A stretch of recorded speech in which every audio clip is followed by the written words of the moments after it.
IVM. I want to thank Intel for supporting our show. Sponsors allow us to keep giving you great free content. Are you aware of Intel vPro? Intel vPro is a business platform that has the best combination of hardware and software that maximizes your team's productivity and ensures the security of your systems. I tell you what, why don't you go to intel.in/vpro, that's intel.in/vpro, to learn how this can help your business and you get more productive. Hello and welcome to the Habit Coach Podcast, the bite-sized podcast filled with quick and easy actionable habits. Remember, great habits create that awesome life. I am Ashdin Doctor, your habit coach. And today's fun fact of the day has to do with Buddhism. Did you know that the term Buddhism was coined by Western scholars as late as the 1830s? Now, keep in mind that Buddhism originated in 400 BC, and it's now the fourth largest religion in the world. But what is fascinating is with its focus on meditation and mindfulness, it can be seen as human psychology or a mindset more than a religion.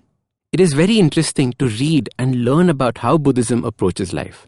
Today, I want to discuss one idea of Buddhism, which is the thought of being a witness to yourself, an impartial observer to the things and the going-ons around your life, an external viewpoint into your internal thought processes.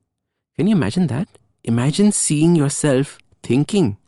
The beauty of this concept starts with the need for it.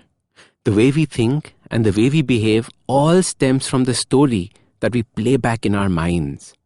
The way we see the world around us is affected by our experiences. These experiences create stories that we tell ourselves and then we believe. And these beliefs then guide our actions. The way we see others is again through this lens of beliefs, and hence we begin to judge people. The judgment of right or wrong is not a reflection of the present reality, but a function of our past. Let's take a simple example. You and 3 friends are sitting in a park, and a dog comes up to the group. One person jumps up and hides behind another. Someone else screams, "So cute!" Someone else goes and finds something to feed it. When someone else says, "Shoo!" and reaches for a stone. The same situation caused different responses in each person. These responses were the basis of past experiences they had had with dogs. What is interesting is that while hearing the story, you must have also passed judgment against some of these people. Did you immediately think that the person reaching for the stone was a bad person? Or did you think, yuck, why would you go and play with a stray dog? The truth is, we are so quick to play out our stories that we don't realize this is even happening. Did you catch yourself thinking like this? See, to be a witness, we have to be still, put our beliefs to the side, and focus on increasing our receptiveness.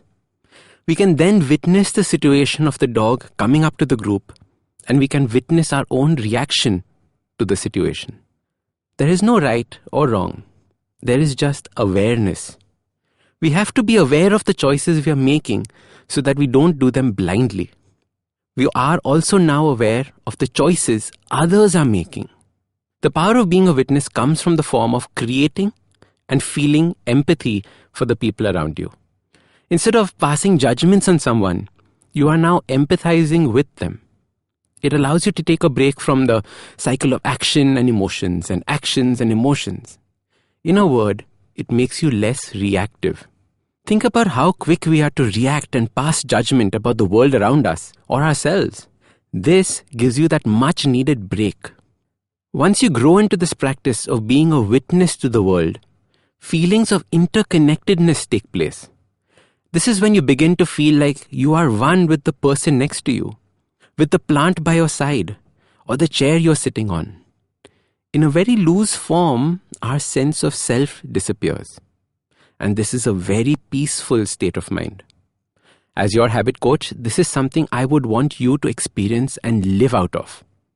We move from a space of reacting to a place of intention and empathy. So your simple habit of practicing being a witness starts with focusing on 2 thoughts.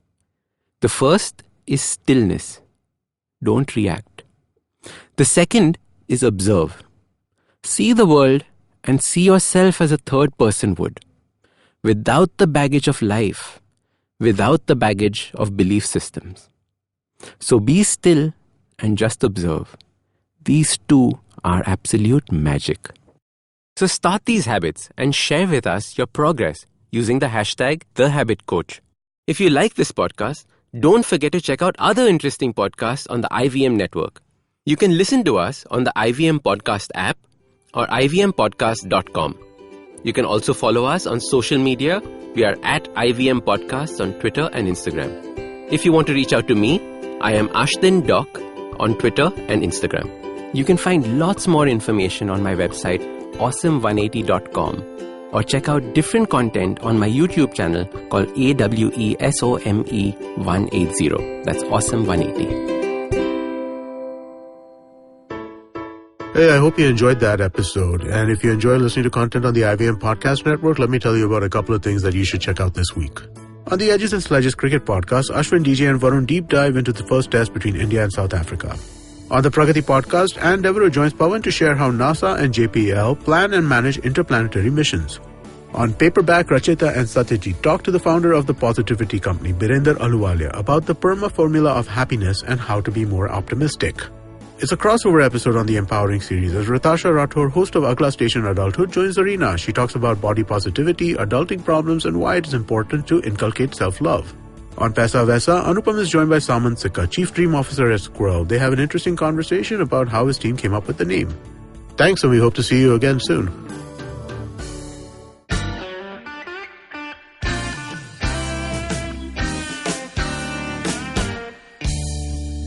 Filter coffee is a fascinating beverage. You need to pick the right beans, blend them in the right proportion, roast them to perfection, and slow brew at the right temperature to get the perfect cup. Which is exactly like great conversations as well. You need to track down the most interesting minds, get them into their zone, and settle down for an unhurried, unscripted chat. And coffee for me is always, always, always best enjoyed with friends. I'm Karthik Nagarajan, and do share my table as I meet some of the most interesting people I know and sit them down for a strong cup of coffee and an even stronger conversation. Join me every Wednesday for a freshly brewed episode. This is not frappe. This is the Filter Coffee Podcast.